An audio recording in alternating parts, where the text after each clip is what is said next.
Welcome to the deep dive, everybody. Today, we're tackling something that really gets to the heart of the startup world. It's this idea, and maybe you've heard it, that you gotta be young to really make it big as an entrepreneur. Right, right. Like the whole image of the college dropout turned tech CEO. Exactly. Like, I'm too old for this. It's Yeah. practically a meme at this point.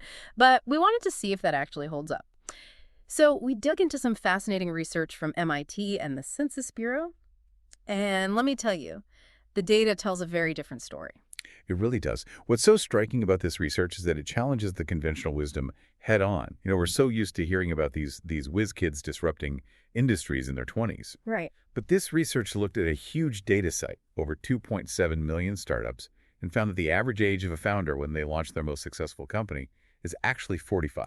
45. That's a pretty big difference. It's not exactly what we've been led to believe. Not at all.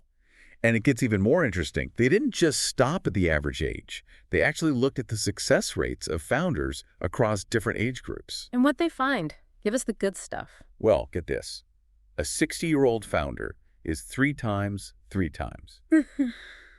more likely to start one of these top-performing companies compared to a 30-year-old. Wow. Okay, so we're talking like statistically significant here, right? Absolutely. No. We're not just talking about any successful business either. This research focused on the top 0.1%.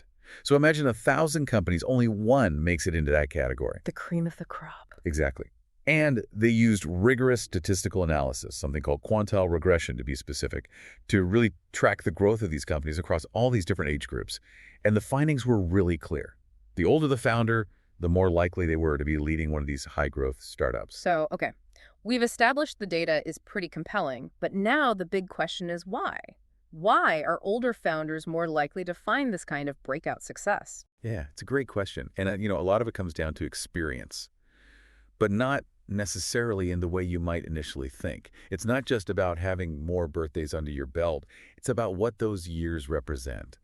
Startups are inherently unpredictable. You're dealing with limited resources, constantly shifting landscapes. Being able to adapt is crucial. And that's where experience really becomes a game changer. Yeah, I see what you're saying. They've seen it all. They've lived through economic downturns, witnessed entire industries rise and fall.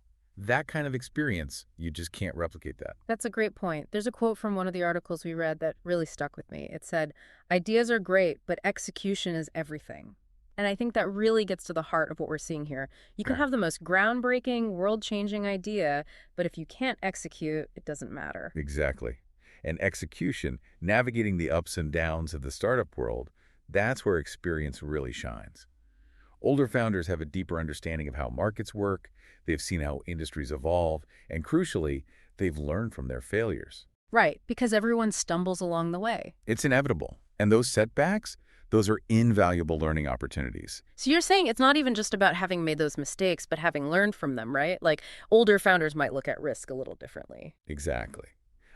Yeah, experience might make you a little more cautious, but it also gives you the tools to, really assess and manage that risk. They can spot those red flags, make those judgment calls under pressure. Because they've been there before. Right. It's not about being afraid to take risks. It's about knowing which risks are worth taking, which is, let's face it, half the battle in the startup world. Totally.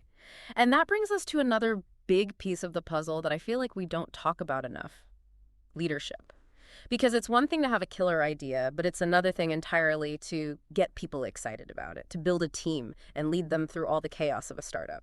Oh, absolutely. And this is another area where that experience factor is huge.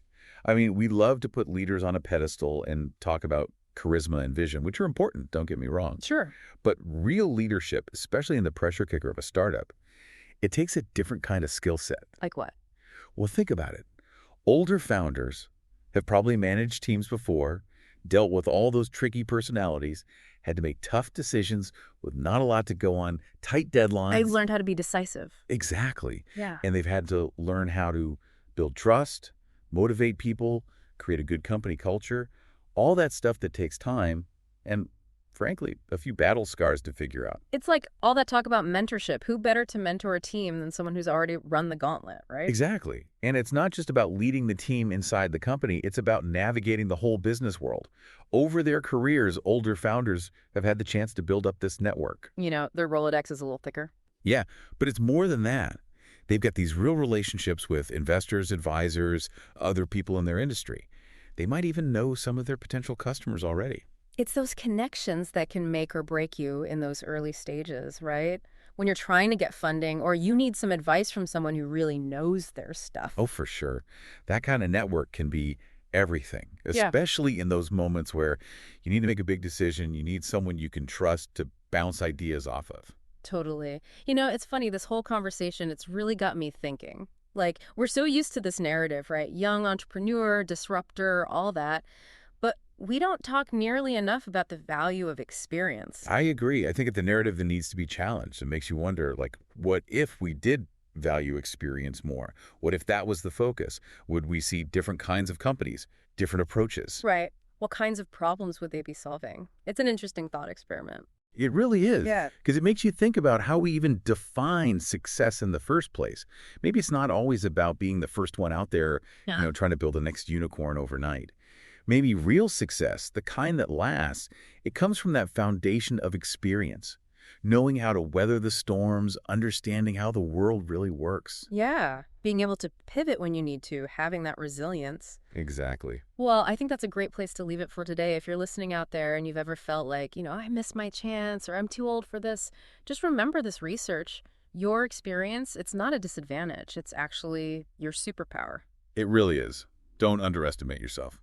And on that note, that wraps up our deep dive for today. Until next time. We'll see you then.